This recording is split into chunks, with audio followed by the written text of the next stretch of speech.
David Cassidy right after this. I think I love you.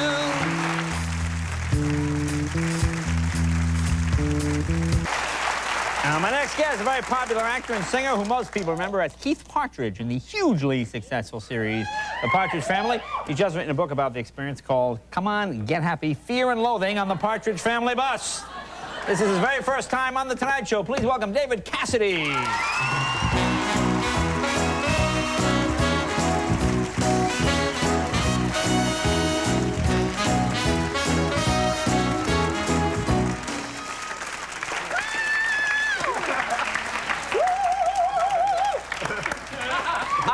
I would get to come on the first time on The Tonight Show following Little Richard. Yeah.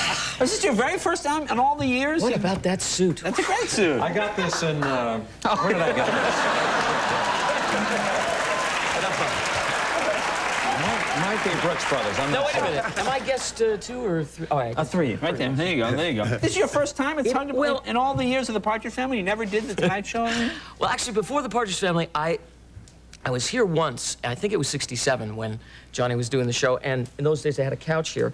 And I came, I was not a professional at the time. I was with my dad and my stepmom, Shirley, who was doing the show. Right. And I was sitting back in the green room, and on the show that night was Tiny Tim, and amongst other guests. Right. Tiny Tim came on and played Tiptoe Through the Tulip. And you know what, remember what Tim looked like? He was... Handsome man. Very handsome man, yeah. and very reflected the decade of looseness.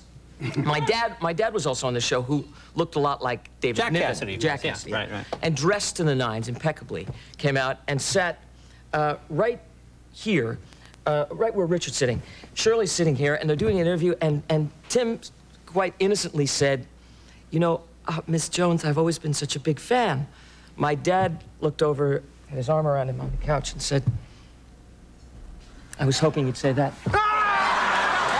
Kissed him, and kissed him in the mouth.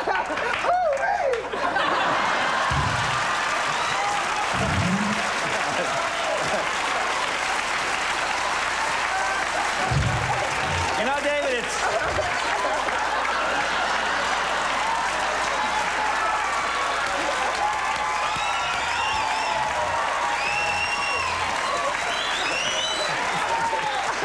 Boy, like father, like son, huh? You gotta get real, you gotta be honest, you know, and, It's amazing.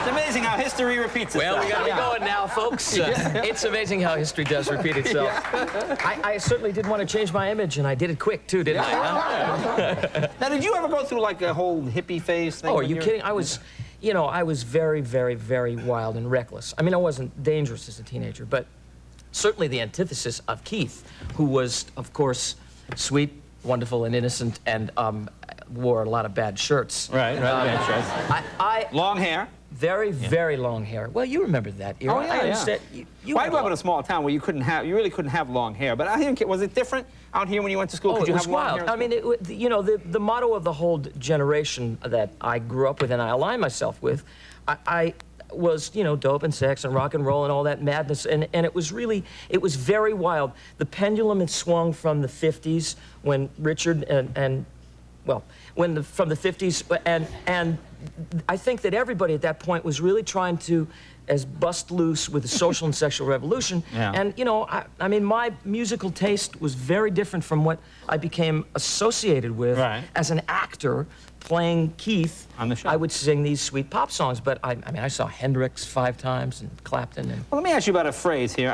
This is like the oddest phrase. I grew up in the 60s. I've heard almost every phrase. It says, back in '66, drive-in theaters were like brothels. You drive in, you put the box in the car, eat popcorn 5 minutes, and then bang, you're doing the pop and gobble. Well, come on, Jay, you were a teenager I think I know once, what you mean, weren't you? yes. But, Let's use your imagination. well, it's kind of in my imagination. I guess. It's like the oddest phrase. Pop and gobble? Do you Pop and remember the, gobble, I wouldn't know where the to begin with Pop-Tart, yeah. I'm so glad that you quoted that from the book. Well, it was, you know... Is there an index here or something to explain some of the... Go to gobble. Some of these 60s Yeah. stuff? What was your mom's reaction to the book? Now, I mean, you have a lot of stuff here about the sex and things. She actually has not read it, of course, because it's just out today. Oh, she didn't go over with it. So she hasn't read it. And, Mom, I do have those flowers in the mail to you. I just wanted you to know. Oh, she will be shocked? Here's what I want to ask you about yeah. now, and this is something I know myself as a kid when the show was on. And Kevin, certainly. Yeah. Did you have a crush on Susan Day? When you were a Talk kid? about pop and gobble.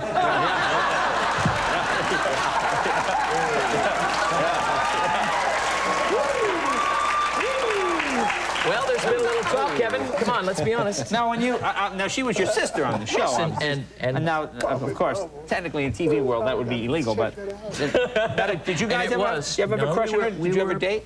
We were very, very much supportive of one another, and Yeah. she was one of my closest and dearest friends and confidants. And really, because the experience was very traumatic for me to become, Yeah. I was a very serious actor, and when that happened to me, and I had that fame, and they created this David Cassidy guy from Right. merchandising and marketing and all of that, and playing him and feeling somehow or another out of control with it, I really lost my own identity with it. Yeah, And but that it wasn't my was question. I asked you if you and Susan Day ever... I'm trying to avoid that. Oh, you're trying to avoid the question? No, not at all. No, we Were you like romantic? No, we were very.